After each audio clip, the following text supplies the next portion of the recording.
ดีค่ะวันนี้มาทำบุญอุทิศส่วนกุศลให้แก่ผู้วายชนนะคะพระกำลังสวดมนต์ค่ะกำลังทำพิธีนะคะสวัสดีทุกท่านนะคะวันนี้นำท่านมาดูพิธีการทำบุญอุทิศส่วนกุศลให้แก่ผู้วายชน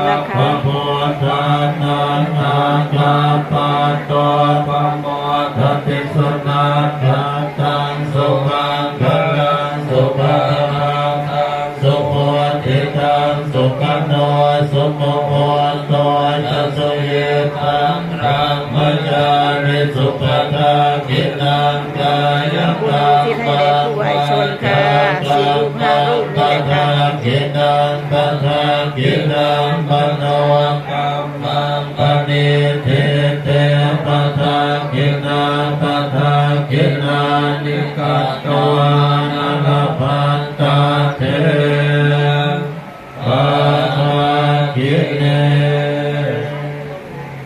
กุศล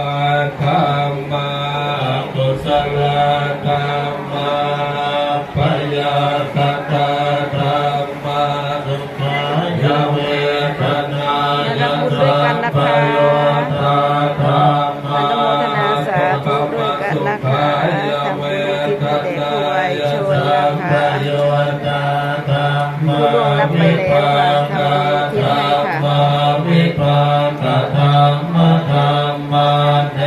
ววิภากนวิภากธรรมธรรมอุปาทินุปาทานิยกรรมอนุปาทินุปาทานิย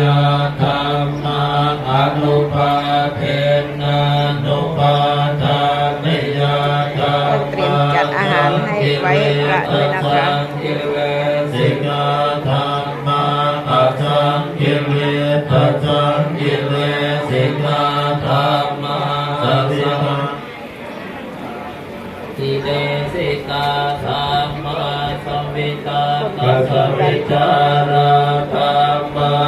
วิตาภวิจารมัตตาธรรมะวิตาภวิจารธรรมะเทติสักตาธรรมะสุขสักตาธรรมะอุเปกขาสักตาธรรมะทัสเนนะภะตาภะธรรมะภาวนายะภะตาภะธรรมะเนวทัสเนนะภะวนายะภะตาภะธรรมะทัสเนนะภะตาภะเหตุกะธรรมะภาวนายะภะตาภะเหตุกะธรรมะ อาหารไว้ให้พระนะคะให้พระผู้หลักผู้ใหญ่นะคะขอจบคลิปแต่เพียงเท่านี้ก่อนนะคะสวัส